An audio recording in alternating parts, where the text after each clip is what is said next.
आज के इस वीडियो में क्लास 12 के भौतिक विज्ञान पेपर हल के बारे में बताया जाएगा। 2026 में जो प्री बोर्ड का एग्जाम हुआ है, पेपर का कोड यहाँ पर 346 BCE के सभी प्रश्नों को हल करके आज के इस वीडियो में बताया जाएगा। 2026 में जो प्री बोर्ड का एग्जाम हो रहे हैं वहाँ पर जो लिखा हुआ है 2025, तो 2025 के पेपर के माध्यम से जो है प्री बोर्ड का एग्जाम लिया जा रहा है। तो एक एक प्रश्न को जो है इस वीडियो में सॉल्यूशन करके बताया जाएगा, हल करके बताया जाएगा और एक एक प्रश्न को बहुत सरल भाषा में जो है आपको बताया जाएगा। तो इसलिए आप सभी लोग इस वीडियो को एक बार पूरा जरूर देखिए। तो पहला क्वेश्चन क्या है, आप क्वेश्चन के बारे में समझेंगे। अब तो पहला प्रश्न है, दो समान आवेश के दो बिंदु आवेशों को y में एक निश्चित दूरी पर रखने पर उनके बीच F1 बल लगता है। जब इन्हीं आवेशों को k पारावैद्युतांक वाले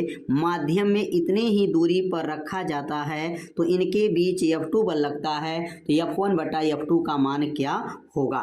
बहुत आसान विधि से इसको हल किया जाएगा। और यहाँ सबसे पहले जब लिखेंगे यहाँ पर हल, और हल में जो है किनका नियम लागू होगा, तो यहाँ पर कूलाम का नियम लागू होगा। किनका नियम? कूलाम का नियम। कूलाम के नियम से इस सब क्वेश्चन को जो है हल करेंगे। तो यहाँ लिखेंगे कूलाम का नियम, कूलाम का नियम। और कूलाम का नियम क्या होता है तो आप सभी लोग पढ़े होंगे कूलाम का नियम। यदि नहीं जानते हैं तो सूत्र को याद रखिएगा। यफ का सूत्र होता है, यफ बराबर होता है 1/4 पाई एप्सिलॉन जो है नॉट होता है, और यहाँ लिखेंगे Q1 और यहाँ लिखेंगे यहाँ पर Q2 और बटा क्या हो जाएगा यहाँ पर R का स्क्वायर। अब ये समीकरण नंबर जो है इसको एक मानना चाहे तो मान सकते हैं, लेकिन यहाँ पर बताया गया है कि बिंदु आवेशों को एक एक बार y में रखना है तो उसका बल F1 है, एक k पारावैद्युतांक में रखेंगे तो उसका बल F2 है। तो यहाँ दो माध्यम है, एक y के लिए पहले हल करेंगे तो यहाँ क्या बनेगा, यहाँ लिखेंगे y के लिए। अगर y के लिए अगर हम बल निकालते हैं, y मतलब हवा के लिए अगर हम यहाँ पर F का मान निकालते हैं तो जो F है उस F को क्या कहा जाएगा, F1 कहा जाएगा। क्या लिखेंगे यहाँ पर F1 बराबर हो जाएगा 1/4 पाई एप्सिलॉन नॉट हो जाएगा, और ये हो जाएगा Q1 Q2 बटा में क्या है R स्क्वायर है। ये तो बन गया y के लिए। समीकरण नंबर क्या बनेगा, 1 बन जाएगा। और पारावैद्युतांक के लिए बनाना है, यहाँ पे लिखेंगे पारावैद्युतांक के लिए बनाएंगे। क्या लिखेंगे यहाँ पर, पारावैद्युतांक के लिए अगर बनाते हैं तो पारावैद्युतांक अगर इसमें आ जाए तो पारावैद्युतांक पदार्थ का, इसमें पारावैद्युतांक के लिए जब बनाएंगे तो उसमें पारावैद्युतांक रखना पड़ेगा। पारावैद्युतांक इसमें क्या रखना है तो k रखा जाएगा। तो जब k रखा जाएगा तो ये बनेगा समीकरण नंबर 2 बन जाएगा, F2 बराबर 1/4 पाई एप्सिलॉन नॉट जो था, अब यहाँ k आ जाएगा। अब k का मतलब पारावैद्युतांक पदार्थ k इसमें रखा गया, और इसमें y के लिए अगर देखा जाए तो k का मान यहाँ 1 होता है, तो इसलिए यहाँ पर k का मान यहाँ पर 1 रखा गया, इसमें पारावैद्युतांक कहा गया k रखिए, और आवेश वही रख दीजिए Q1 Q2 बटा जो है R का स्क्वायर हो जाएगा। अब समीकरण नंबर क्या बनेगा, समीकरण नंबर 2 बन जाएगा। अब दोनों में भाग कर दीजिए, समीकरण 1 भागा समीकरण 2, समीकरण 1 भागा समीकरण 2 से कर देंगे तो समीकरण 1 भागा जो है समीकरण क्या हो जाएगा, 2 से हो जाएगा। समीकरण 1 में समीकरण 2 से क्या करेंगे, भाग करेंगे, तो दोनों में जब भाग करेंगे तो ये बन जाएगा F1 बटा क्या बनेगा, F1 बटा F2 हो जाएगा। और F1 बटा F2 का मान इसमें पूछा जा रहा है कि F1 बटा F2 का मान क्या होगा, तो 1/4 पाई एप्सिलॉन नॉट हो जाएगा, और यहाँ लिखेंगे Q1 Q2 हो जाएगा, बटा में क्या है R स्क्वायर है पूरे का बटा 1/4 पाई एप्सिलॉन नॉट जो है यहाँ पर k है, और यहाँ Q1 Q2 बटा क्या हो जाएगा, R का स्क्वायर हो जाएगा। तो समीकरण 1 समीकरण 2 में जब भाग दिया गया तो भाग देने पे क्या कट रहा है, 1/4 पाई से 1/4 पाई एप्सिलॉन नॉट कट गया, Q1 बटा Q2 जो R स्क्वायर है सब कट जाएगा। तो बचेगा क्या यहाँ पर, तो बचेगा F1 बटा F2 बराबर हो गया, ऊपर बचेगा 1 नीचे बचेगा 1/k बचेगा, क्योंकि कट जाएगा तो यहाँ 1/k बचेगा, k सबसे ऊपर चला जाएगा, तो जब ये ऊपर जाएगा तो क्या बनेगा, F1 बटा F2 बराबर हो जाएगा, और ये k सबसे ऊपर जाएगा तो बनेगा यहाँ पर k। तो यह बराबर किसका आ गया, F1 बटा F2 किसके बराबर है, तो कहेंगे F1 बटा F2 k के बराबर है। तो इसमें विकल्प जो देखा जाएगा कौन सा सही होगा, तो तीसरा जो विकल्प दिया गया है, इसमें तीसरा विकल्प जो दिया है देख सकते हैं, तीसरा विकल्प k जो है क्या है, सही है। तो यह कैसे हल किया गया, तो किसके नियम से हल किया है, कूलाम के लिए। एक y के लिए हल किया, तो y के लिए अगर देखा जाए तो k का मान 1 होता है यहाँ पर, और पारावैद्युतांक पदार्थ इसमें प्रश्न में बताया गया कि पारावैद्युतांक पदार्थ k रखिएगा, ये पारावैद्युतांक k हो गया, समीकरण 2 बना, दोनों में भाग कर दिया, भाग देने पे जो मान आया k सबसे ऊपर चला जाएगा, तो F1 बटे F2 बराबर k। तो तीसरा विकल्प इसमें क्या है, सही है। तो अब सीखेंगे अब दूसरा प्रश्न। तो दूसरा जो प्रश्न दिया गया है, एक तार को खींचकर प्रारंभिक त्रिज्या का आधा कर दिया जाता है तो इसकी प्रतिरोधकता, ध्यान दीजिएगा यहाँ पर प्रतिरोध नहीं पूछा गया है, यहाँ पर विशिष्ट प्रतिरोध पूछा जा रहा है, तो मतलब रो का मान पूछा जा रहा है। तो प्रतिरोधकता का मान प्रारंभिक का कितना गुना हो जाएगा। यदि त्रिज्या का आधा कर दिया जाए, त्रिज्या 2 गुना हो जाए, 5 गुना हो जाए, या जो है यहाँ लंबाई 2 गुना हो जाए, 4 गुना हो जाए, तो यहाँ पर जब भी ये मान दिया रहेगा और प्रतिरोधकता का मान जब पूछा जाता है ना, तो प्रतिरोधकता जो है इस पर निर्भर नहीं रहता है। इसलिए इसमें जो चौथा ऑप्शन जो है अपवर्तित रहेगा। क्या रहेगा? अपवर्तित। इसमें चौथा वाला ऑप्शन क्या हो जाएगा? सही हो जाएगा, ठीक ना। क्योंकि प्रतिरोधकता इसमें त्रिज्या से कोई मतलब नहीं है। अगर त्रिज्या बढ़ रहा है, घट रहा है, तो यह जो है अगर प्रतिरोध रहेगा तब तो इसका मान अपरिवर्तित नहीं होगा, लेकिन प्रतिरोधकता है तो इसका मान अपरिवर्तित रहेगा। इसमें चौथा ऑप्शन क्या हो जाएगा? सही हो जाएगा। अब अगला जो क्वेश्चन दिया गया है, इसमें दिया गया है कि यदि वोल्ट मीटर तथा मिली वोल्ट मीटर का प्रतिरोध क्रमशः x1 तथा x2 है। यहाँ देखिए वोल्ट मीटर है और यहाँ पर मिली वोल्ट, तो यहाँ पे जो वोल्ट मीटर दिया गया, देखिए यहाँ वोल्ट मीटर है और ये मिली वोल्ट मीटर, तो ये मिली जब आ गया तो 10 की पावर -3 घात होता है, तो ये तो छोटा हो जाएगा, और ये वोल्ट मीटर है तो ये बड़ा रहेगा। तो यहाँ मिली जब भी आता है ना, जब भी किसी में मिली रहेगा, और जो है यहाँ वोल्ट मीटर देखिए देखा था, इसमें मीटर है, मिलीमीटर है, तो ये बड़ा रहेगा और ये मान छोटा रहेगा। का प्रतिरोध क्रमशः क्या क्या मान रहा है? x1 तथा x2 है। जब x1 x2 इसको प्रतिरोध माना गया तो इसमें कौन बड़ा होगा कौन छोटा होगा, इसमें बारे में बताया गया। यहाँ बराबर बताया गया, यहाँ जो बड़ा छोटा बताया गया। लेकिन आप यहाँ पर जब प्रश्न को पढ़ेंगे तो पता चल रहा है कि ये वोल्ट मीटर है और ये मिली वोल्ट मीटर है, तो ये मिली जो है ये छोटा रहेगा। तो मिली को मतलब यहाँ पर वोल्ट मीटर जो दूसरा प्रतिरोध है तो उसको x2 माना जाएगा, ये छोटा हो गया, और ये x1 जो है क्या हो जाएगा? बड़ा हो जाएगा। तो ये पहला विकल्प जो है इसमें क्या हो जाएगा? सही होगा। क्यों बड़ा विकल्प सही हो रहा है? क्योंकि ये मिली वोल्ट मीटर और ये वोल्ट मीटर है, तो ये छोटा है ये बड़ा है, इसलिए x1 बड़ा किससे है? x2 से है। रदरफोर्ड का जो परमाणु मॉडल बताया गया था, जो परमाणु के अंदर इलेक्ट्रॉन चक्कर लगाते हैं, तो किस में चक्कर लगाते हैं? वृत्ताकार कक्षक में चक्कर लगाते हैं कि परवलयाकार में? तो याद रखिएगा वृत्ताकार पथ में जो है नाभिक के चारों ओर इलेक्ट्रॉन जो होते हैं वृत्ताकार पथ में जो है चक्कर लगाते हैं। इसमें ए वाला ऑप्शन क्या हो जाएगा? सही हो जाएगा। इसमें ए वाला ऑप्शन सही हो जाएगा। और इसके ऊपर वाला भी पहला जो क्वेश्चन था इसमें, इसके पहले वाला में भी, इसमें भी पहला ही ऑप्शन इसमें क्या हो जाएगा? सही हो जाएगा। अब अगला प्रश्न समझेंगे। अगला प्रश्न दिया गया है यहाँ पर, अब यहाँ पे दिया गया है कर्णी में 2 है। देखिए ये क्वेश्चन थोड़ा सा जो है कई सालों से पेपर में आ रहा है ऐसे प्रश्न, ठीक ना। तो ऐसे प्रश्न को जो है आप लोग अच्छे से तैयार कर लीजिएगा। कर्णी में 2 अपवर्तनांक वाले प्रिज्म का कोण उसके न्यूनतम विचलन कोण के क्या है? बराबर है। न्यूनतम विचलन कोण का मान क्या होगा? यहाँ न्यूनतम विचलन कोण का मान निकालने को बताया गया है। न्यूनतम विचलन कोण निकालिए या प्रिज्म का कोण निकालिए, बात बराबर है, क्योंकि दोनों का कोण आपस में क्या है? बराबर है। तो यहाँ पर सबसे पहले क्या लिखेंगे? हल लिखेंगे, और हल में प्रश्न में देखेंगे क्या प्रश्न में दिया गया है। तो यहाँ पर प्रश्न में बताया गया है कि अपवर्तनांक दिया गया है। तो अपवर्तनांक किसे दिखाते हैं? तो n से, और n बराबर क्या दिया गया? कर्णी में 2 दिया गया। और यहाँ पर प्रिज्म का कोण a किसके बराबर है? तो डेल m के बराबर है। तो a और डेल m दोनों मान आपस में क्या है? बराबर हैं। a का नाम क्या है? प्रिज्म का कोण का है, और इसका नाम है न्यूनतम विचलन कोण है। दोनों मान आपस में क्या है? बराबर हैं।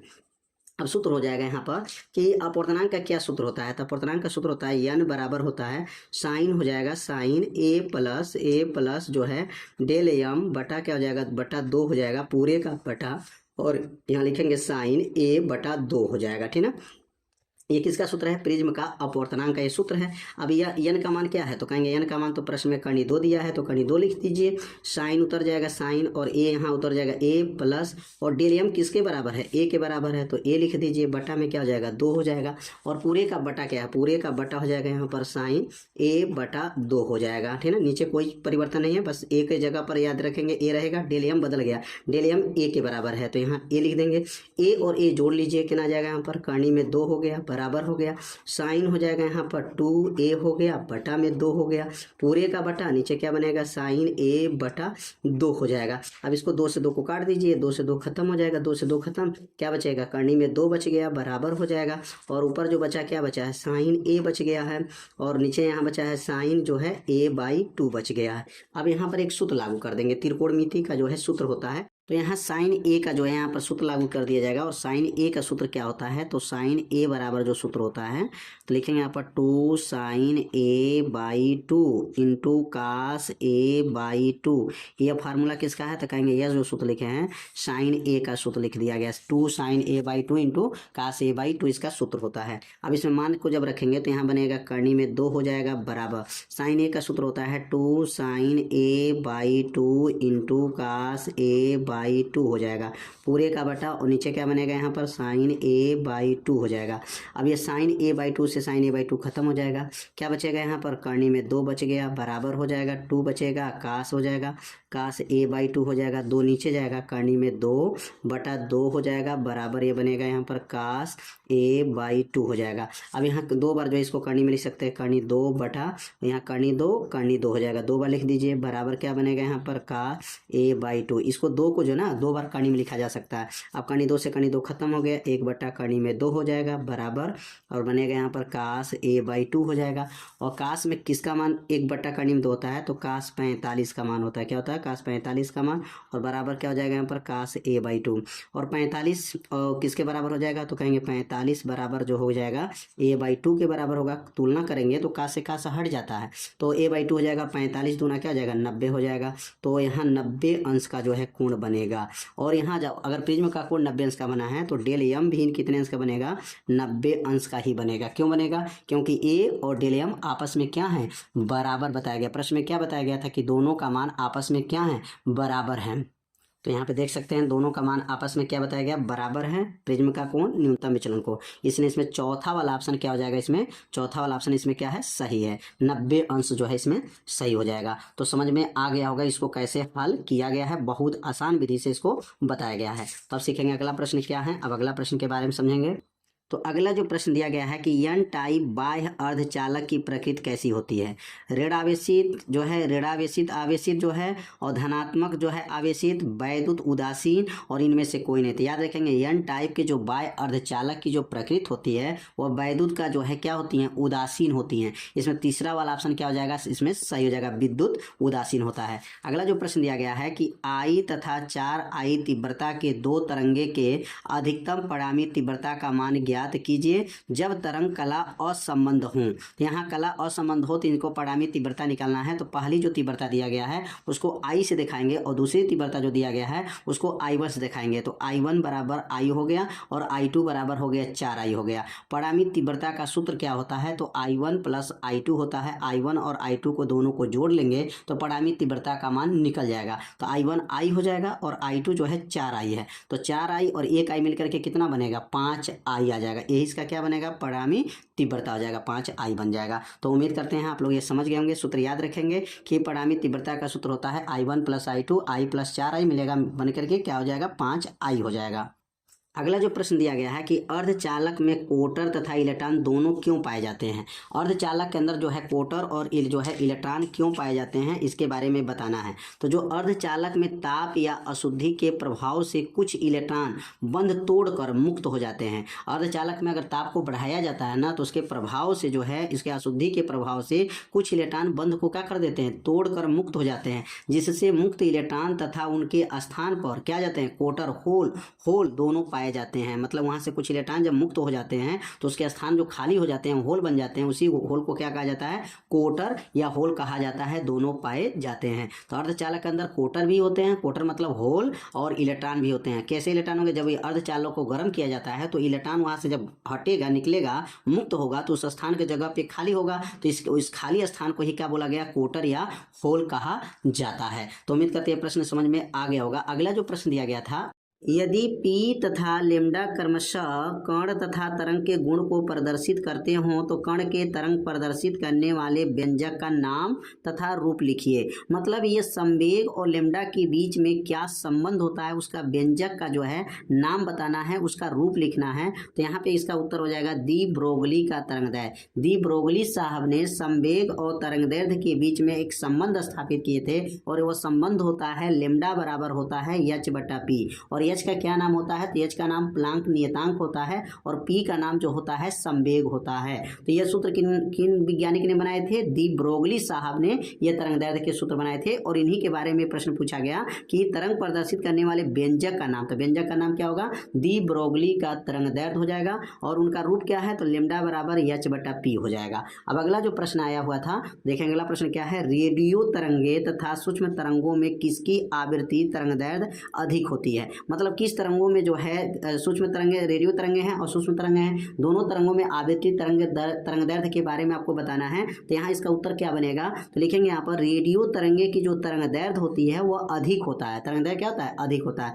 किस तरंग का, रेडियो तरंग की तरंग दैर्ध्य अधिक होता है तथा आवृत्ति क्या होती है, कम होती है। जबकि सूक्ष्म तरंगे की आवृत्ति क्या होती है, आवृत्ति जो है सूक्ष्म तरंगे की जो है, यहाँ लिखेंगे सूक्ष्म तरंगे की जो आवृत्ति यहाँ पर जो है, यहाँ आवृत्ति नहीं रहेगा, ठीक ना, थोड़ा सा यहाँ आवृत्ति नहीं रहेगा, यहाँ लिखेंगे, यहाँ पर आवृत्ति दो जगह लिखा गया है, ठीक ना। तो क्या लिखेंगे, जबकि सूक्ष्म तरंगे की तरंग दैर्ध्य जो होता है वह कम होता है और आवृत्ति क्या होता है, वह अधिक होता है, ठीक ना। रेडियो तरंगे की तरंग दैर्ध्य क्या है, अधिक होते हैं, उनकी आवृत्ति कम होता है। जबकि सूक्ष्म तरंगे की तरंग दैर्ध्य क्या होती है, कम होता है, तरंग दैर्ध्य कम होता है, लेकिन आवृत्ति क्या होती है, अधिक होती है। तो यह प्रश्न का उत्तर आप लोग अच्छे से समझ गए होंगे। अगला जो प्रश्न है, अगला प्रश्न दिया गया है यहाँ पर, एक समान चुंबकीय क्षेत्र में स्थित चुंबकीय द्विध्रुव पर लगने वाला बल आघूर्ण टाउ का व्यंजक है। तो टाउ का यहाँ व्यंजक बताना है और टाउ का सूत्र होता है, बल युग्म आघूर्ण का सूत्र होता है टाउ बराबर होता है M B sine theta. Tau बराबर होता है यम बी साइन थीटा होता है और इसका इसमें केवल व्यंजक के बारे में बताना है, इसका निगमन नहीं करना। ये तो 1-2 नंबर के क्वेश्चन है तो इसमें निगमन नहीं किया जाता है। इसमें जो है केवल सूत्र के बारे में पूछा गया है कि एक समान चुंबकीय क्षेत्र में चुंबकीय द्विध्रुव पर लगने वाला जो बल आघूर्ण का सूत्र होता है टाउ बराबर, वो सूत्र क्या है, तो यम बी क्या होता है, साइन थीटा हो जाता है। अब अगला प्रश्न समझेंगे। अगला जो प्रश्न दिया गया है वह दिया गया लेंज का नियम क्या है, और ये तो प्रश्न कई सालों से परीक्षा में आ रहा है कि लेंज का नियम क्या है तथा यह किस भौतिक राशि के संरक्षण पर जो है आधारित होता है। तो जो लेंज का नियम क्या होते हैं, तो लिखेंगे किसी परिपथ में प्रेरित वैद्युत वाहक बल अथवा प्रेरित धारा की दिशा सदैव ऐसी होती हैं कि वह उस कारण का क्या करती हैं, विरोध करती हैं, जिससे वह स्वयं क्या होती हैं, उत्पन्न होती हैं। उन्हीं नियम को क्या कहा गया है, लेंज का नियम कहा गया है। तो क्या कहा जाएगा, किसी परिपथ में जो प्रेरित वैद्युत वाहक बल होते हैं या प्रेरित धारा की जो दिशा होती है सदैव ऐसा होता है कि उस कारण का जो है विरोध करती है, जिससे वह स्वयं उत्पन्न होती हैं, उसी को लेंज का नियम कहा जाता है। और ये किस भौतिक राशि के संरक्षक पर आधारित होता है, तो यह ऊर्जा संरक्षक के नियम पर आधारित होता है। किसके नियम पर, ये ऊर्जा संरक्षण के नियम पर यह आधारित होता है। कहेंगे लेंज का नियम किस पर नियम पर आधारित है, कहेंगे ऊर्जा संरक्षक के नियम पर आधारित होता है। अब अगला जो प्रश्न दिया गया है ना, अगला प्रश्न में जो है कि प्रश्न में जो क्या क्या मान दिया है, एप्सिलॉन नॉट का मान दिया गया है, म्यू नॉट का मान दिया गया है। तो इसमें बताया गया, पहले से क्वेश्चन में बता दिया गया कि एप्सिलॉन नॉट का मान क्या होता है, 8.85 × 10⁻12 फैराडे प्रति मीटर तथा, और म्यू नॉट का मान क्या है, 4 पाई × 10⁻7 हेनरी प्रति मीटर हो तो दिखाइए। अब दिखाइए मतलब सिद्ध कीजिए। अब 1/4 पाई एप्सिलॉन नॉट का मान क्या होता है, 9 × 10⁻9 होता है। अब इसको सिद्ध करा के दिखाइए कि 9 × 10⁻9 कहाँ से आया। अब इसको सिद्ध करा के दिखाना है और 1/√, जो है एप्सिलॉन नॉट और म्यू नॉट का जो गुणा है वह किसके बराबर है, वह 3 × 10⁸ मीटर प्रति सेकंड के बराबर होता है। तो कैसे यहाँ पे हल करेंगे, 1/4 पाई एप्सिलॉन नॉट। अब 1/4 पाई एप्सिलॉन नॉट का मान क्या लाना है, 9 × 10⁻9 सिद्ध करेंगे तो 1 यहाँ नोट हो जाएगा, अंश में 1 है तो 1 हो गया, 4 हो जाएगा, पाई का मान 3.14 हो गया, और एप्सिलॉन नॉट का मान होता है 8.85 × 10⁻12। ये -12 ऊपर चला जाएगा तो 10 के पावर जो है 12 ऊपर चला गया, तो जब ऊपर जाएगा तो ये प्लस घात हो जाएगा, और नीचे तीनों का जो गुणा करेंगे यहाँ पर तो 111.56 आ जाएगा। अब यहाँ 10 के पावर 12 है, इसमें से 3 जीरो इसमें से बाहर कर लेंगे। जब 3 जीरो बाहर करेंगे, 1 2 3 बाहर आ गया तो ये 12 घात था तो ये 9 घात हो जाएगा। कितना हो जाएगा, 9 घात हो जाएगा। अब इससे जो है इसमें भाग करेंगे, 1000 में जब भाग करेंगे तो कितना आ जाएगा, 8.9 × 10⁻9। लगभग इसको कितना पढ़ा जाएगा, तो 8.9 है तो लगभग इसको 9 पढ़ सकते हैं, क्योंकि यहाँ पर 8.9 पॉइंट मतलब लिखा गया है, तो यहाँ लगभग 9 × 10⁻9 हो जाएगा। और इसका मात्रक क्या हो जाएगा, न्यूटन मीटर का स्क्वायर प्रति कूलम का स्क्वायर हो जाएगा। तो इसमें मान को भर करके यहाँ पर गुणा करके भाग दे करके चेक कर लीजिएगा कि 8.9 आ रहा है ना। अब इसको लगभग में क्या लिख सकते हैं, 9 × 10⁻9 न्यूटन मीटर का स्क्वायर प्रति कूलम का स्क्वायर हो जाएगा।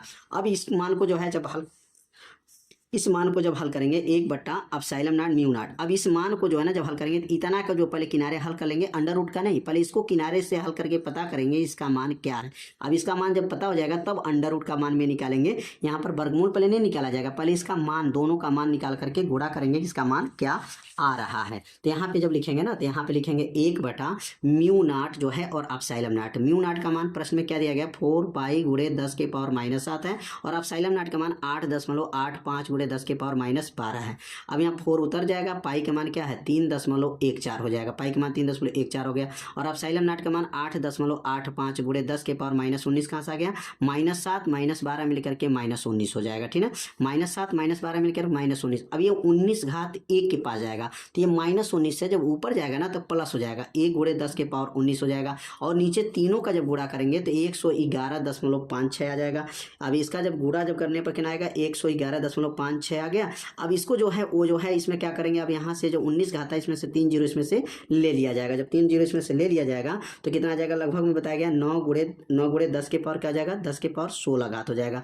9 गुणे 10 के पावर 16 भाग देने पर लगभग जो पॉइंट आएगा 8 दशमलव कुछ पॉइंट आएगा, लेकिन इसको लगभग 9 पढ़ेंगे, 9 गुणे 10 के पावर 16 हो जाएगा। तो इसका तो मान निकल गया पूरा। अब इसको वर्गमूल में निकालना है, क्योंकि वर्गमूल में पूछा जा रहा है, वो भी यहाँ 1 बट्टा जो है under mu naught epsilon not. तो 9 गुणे, क्योंकि इसका मान को भी वर्गमूल में कर लेंगे, 9 गुणे 10 के पावर जो है 9 गुणे 10 के पावर 16, और 9 का वर्गमूल क्या होता है 3 होता है, और 16 घात है, जब बाहर निकलेगा तो 8 घात हो जाता है। जितना घात रहता है उसका आधा घाट, आधा 16 है तो 8 हो जाएगा। तो 3 गुणे 10 के पावर 8 मीटर प्रति सेकंड। और यही क्या करना था, सिद्ध करना था। तो यह इतना बराबर कैसे आया, जो है एक एक लाइन जो है आपको बताया गया।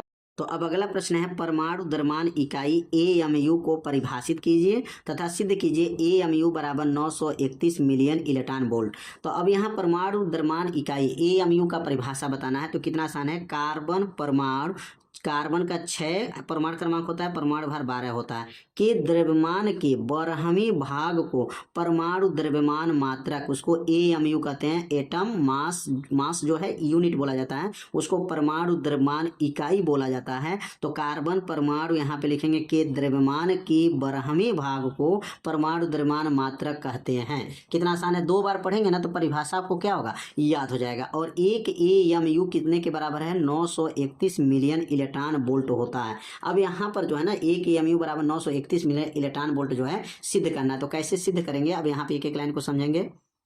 अब यहाँ पर जो है ना लिखेंगे एक AMU की ऊर्जा। अब एक AMU की ऊर्जा निकालेंगे तो ये आइंस्टीन का जो है द्रव्यमान ऊर्जा जो समीकरण होता है उसी सूत्र से निकाला जाएगा, डेल E बराबर del M into C²। Del M का मान कितना होता है, तो 1.66 गुणे 10 के पावर -27, ये द्रव्यमान का मान हो गया। और प्रकाश का चाल क्या है, 3 गुणे 10 के पावर 8 का वर्ग हो जाएगा। 1.66 गुणे 10 के पावर -27 को नोट कर लेंगे, 3 का वर्ग 9 हो जाएगा, 8 दूनी 16 घात हो गया। अब 1.66 का गुणा 9 में करेंगे तो 14.94 हो जाएगा। अब गुणे 10 के पावर -11 कहाँ से आ गया, क्योंकि 16 में से जब 27 घटाएंगे तो -11 आ जाएगा। और किस में आएगा यह मान, तो ये जूल में आएगा, लेकिन यहाँ जूल में नहीं निकालना है, मिलियन इलेक्ट्रॉन वोल्ट में निकालना है। अब क्या करेंगे, जूल को जो है 1.6 गुणे 10 के पावर -19 से जब भाग करेंगे तो जूल में जो है इलेक्ट्रॉन वोल्ट में बदल जाएगा। किसे भाग करेंगे, 1.6 गुणे 10 के पावर -19 से भाग कर दिया गया। अब ये 19 घात ऊपर चला जाएगा तो -11 + 19 हो जाएगा। अब 14.94 हो गया, बट्टा में 1.6 हो जाएगा। 19 में से 11 घटा देंगे तो 19 में से जब 11 घटेगा तो बनेगा 8 हो जाएगा। 14.94 बट्टा 1.6 हो जाएगा, ठीक ना। अब यहाँ पे क्या करेंगे, यहाँ पे जो है एक क्या करेंगे, 2 जीरो से इसको दशमलव को हटा लिया जाएगा। अब 2 जीरो से जब दशमलव हटाएंगे तो ये 8 घात है, तो ये 6 घात हो जाएगा। कितना हो जाएगा, 6 घात, तो क्या हो जाएगा 1494 बट्टा 1.6 हो गया। अब यहाँ पर जो है ना, अब 1.6 से जो इसमें भाग करेंगे तो 931 बार में जो है भाग जाएगा। पहला भाग 9 बार में, 3 बार में, 1 बार में जो है लगभग में पॉइंट में जाएगा। तो और ये 10 के पावर 6 जो है ना, 10 के पावर 6 को मिलियन बोला जाता है, तो मिलियन हो गया, इलेक्ट्रॉन वोल्ट हो गया। तो यहाँ पर 931 मिलियन इलेक्ट्रॉन वोल्ट सिद्ध किया गया। तो इसको अपने कॉपी में जो हल करेंगे ना तो आपको अच्छे से और भी समझ में आएगा। साथ में इसको नोट भी करते चलिए कि कैसे इसको हल किया गया। हल करेंगे तो आपको बहुत अच्छे से समझ में आ जाएगा। तो अब अगला प्रश्न समझेंगे। अगला प्रश्न क्या है, अगला जो प्रश्न दिया गया है, 1.5 इलेक्ट्रॉन वोल्ट कार्यफलन वाली धातु की प्लेट पर 5.5 इलेक्ट्रॉन वोल्ट ऊर्जा का फोटान आपतित होते हैं, तो उत्सर्जित फोटान इलेक्ट्रॉनों के लिए निम्नलिखित की गणना कीजिए। पहला गणना करना है गतिज ऊर्जा का, उसके बाद से वेग का गणना करना है। तो यहाँ पर किसका किसका मान दिया गया, तो ये कार्यफलन का मान दिया गया। कार्यफलन को W से दिखाएंगे और W बराबर 1.5 इलेक्ट्रॉन वोल्ट होता है, 1.5 इलेक्ट्रॉन वोल्ट है। और यहाँ 5.5 जो है ये फोटान की ऊर्जा है, फोटान आपतित होता है। तो फोटान की ऊर्जा को एच है न्यू क्या बोलते हैं, एच न्यू से प्रदर्शित करते हैं। एच न्यू बराबर 5.5 इलेक्ट्रॉन वोल्ट हो जाएगा, ठीक ना। और ईके का नाम होता है अधिकतम गतिज ऊर्जा पूछा जा रहा है। अब अधिकतम गतिज ऊर्जा का सूत्र क्या है, तो ईके बराबर होता है कि फोटान की ऊर्जा माइनस कार्यफलन, और फोटान की ऊर्जा इसमें एच जो है न्यू कितना दिया है 5.5 है, तो 5.5 में से 1.5 को क्या करेंगे, घटा देंगे। 5.5 में से 1.5 को घटाएंगे तो कितना आ जाएगा, 4 इलेक्ट्रॉन वोल्ट हो जाएगा। तो ईके का मान जो है 4 इलेक्ट्रॉन वोल्ट हो गया। किसका मान निकल गया, अधिकतम गतिज ऊर्जा, पहला क्वेश्चन का मान निकल गया। इसको चाहे जूल में बदलेंगे तो 1.6 से गुणा कर लिया जाएगा ना, 1.6 से में 4 का गुणा करेंगे, 1.6 गुणे 10 के पावर -19 से अगर गुणा कर लें तो ये आंसर जूल में आ जाएगा। अब इसको आगे बढ़ा दिया जाएगा तो वेग का मान आ जाएगा। ई के बराबर जो है 4 गुणे 1.6 गुणे 10 के पावर -19 से गुणा करेंगे तो यहाँ पे किस में आ जाएगा, तो यह जूल में रहेगा। और ई के का सूत्र क्या होता है, अधिकतम गतिज ऊर्जा का सूत्र होता है 1/2 mv² मैक्स होता है। आइंस्टाइन साहब ने क्या बताए थे, आइंस्टाइन साहब ने बताए थे ई के का सूत्र 1/2 mv² मैक्स होता है। अब यहाँ पर 2 को उधर भेज देंगे, 2 को उधर भेज देंगे, नीचे m को भेज दीजिए। 2 जो है यहाँ भाग में है तो गुणा बनेगा, m गुणा में है तो भाग बनेगा। तो यहाँ पर जो है नीचे क्या है, 2 यहाँ चला जाएगा, 6.4 2 गुणे 6.4 गुणे 10 के पावर -19 बटा m। m का नाम क्या है, तो इलेक्ट्रॉन है, क्योंकि सवाल में इलेक्ट्रॉन बोला है। तो इलेक्ट्रॉन का द्रव्यमान कितना होता है, 9.1 गुणे 10 के पावर -31 होता है। अब 31 के पास चला जाएगा तो क्या बनेगा, 100 यहाँ लिखेंगे आप। दोनों का दशमलव देखिए, ये 12.8 है, 9.1 है, दोनों का दशमलव आपस में भी क्या है, बराबर है। जब अंश और हर दोनों का दशमलव बराबर है ना तो दशमलव को हटा दिया जाता है। तो 128/91 गुणे 10 के पावर -19 में 31 जो है प्लस हो जाएगा, क्योंकि -31 से ऊपर जाके +31 हो जाएगा। 31 में से 19 घटाएंगे 12 हो जाएगा। और 91 में जो है 91 से जो है 128 में भाग करेंगे 1.40 गुणे 10 के पावर 12 वर्ग इसके ऊपर जाएगा तो अंडर रूट लग जाएगा। और जब अंडर रूट लग जाएगा तो इसमें वर्गमूल निकाल लीजिए। अब 1.40 गुणे 10 के पावर 12 बाहर आएगा तो 1.2 गुणे 10 के पावर 6 मीटर प्रति सेकंड आ जाएगा। 12 घात है ना, तो जब बाहर निकलता है ना तो 6 घात हो जाता है, ठीक ना। और यहाँ पे जो है ना इसका 1.40 जो वर्गमूल भाग विधि से निकालेंगे तो 1.2 लगभग में आएगा, और गुणे 10 के पावर 6 जो है मीटर प्रति सेकंड हो जाएगा। तो यह जो मान निकला है, किसका मान निकला है, वेग का। तो अधिकतम वेग भी कहा जा सकता है या वेग भी केवल कह सकते हैं। तो यहाँ अधिकतम वेग या वेग का मान निकाला गया। अब अगला प्रश्न समझेंगे।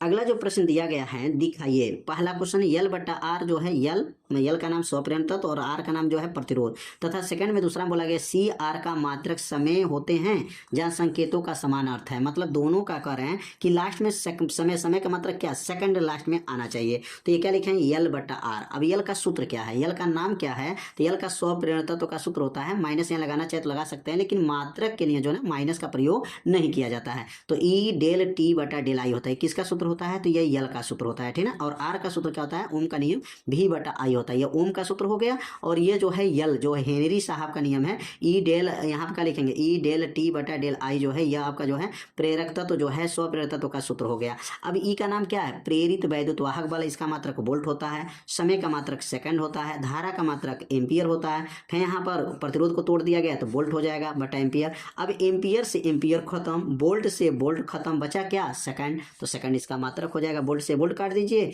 एम्पियर से एम्पियर काट दीजिए, बचेगा सेकंड। तो बचेगा यहाँ मात्रक क्या होगा, सेकंड। और सेकंड का मतलब प्रतीक टी होता है, टी समय आ गया। और यही आपको क्या करना था, दिखाना था कि इन दोनों का L/R किसके बराबर होता है। तो L/R जो है समय के बराबर होता है, टाइम के बराबर होता है, तो टी हो जाएगा। अगला भी CR को भी चेक करना है। CR का नाम क्या है, C का नाम है धारिता है और R का नाम जो है यह प्रतिरोध है, ठीक ना। तो C का नाम, C का सूत्र क्या होता है, तो C बराबर पढ़े होंगे Q/V होता है, ठीक ना। तो Q का मतलब गुलाम हो जाएगा और V का वोल्ट हो जाएगा। R का ओम के नियम से वोल्ट बटा एम्पियर होगा। वोल्ट से वोल्ट खत्म, वोल्ट से वोल्ट को काट दीजिए, क्या बचेगा, ऊपर गुलाम नीचे एम्पियर। और गुलाम का सूत्र क्या होता है, तो Q का सूत्र होता है, Q बराबर होता है धारा गुणे समय। और धारा का क्या होता है, एम्पियर, और टाइम का क्या होता है, सेकंड। तो एम्पियर सेकंड हो जाएगा, किसके स्थान पर, गुलाम के जगह पर एम्पियर सेकंड। और बटा में सेकंड है तो एम्पियर से एम्पियर भी कट जाएगा, बचेगा सेकंड। और सेकंड लाना था तो CR भी जो है टाइम के बराबर है और L/R भी जो है टाइम के बराबर है। तो ये दो आपको जो है सिद्ध करना था कि दोनों का जो मात्रक जो आएगा वो समय के मात्रक के बराबर होना चाहिए। एक बार यहाँ समझ लीजिए, बोल्ड से बोल्ड खत्म। कूलाम जो होता है, कूलाम का सूत्र होता है धारा गुणे समय। तो यहाँ धारा का जो है एम्पियर और टाइम का सेकंड, एम्पियर से एम्पियर खत्म, बचेगा सेकंड। इसका मात्रक निकल गया, CR का मात्रक निकल गया। तो इस भाग में प्रश्न नंबर 1, प्रश्न नंबर 2, प्रश्न नंबर 3 के सभी प्रश्नों को जो है हल करके बताया गया। अगले भाग के जो वीडियो में प्रश्न नंबर 4 से लेकर के आगे के सभी प्रश्नों को हल करके बताया जाएगा। तो यह वीडियो आपको कैसा लगा एक बार जरूर कमेंट कीजिए, वीडियो को लाइक कर दीजिएगा और चैनल पर यदि आप पहली बार आए होंगे तो चैनल को सब्सक्राइब जरूर कर लीजिए। मिलते हैं अब अगले भाग में, तब तक के लिए जय हिंद, जय भारत।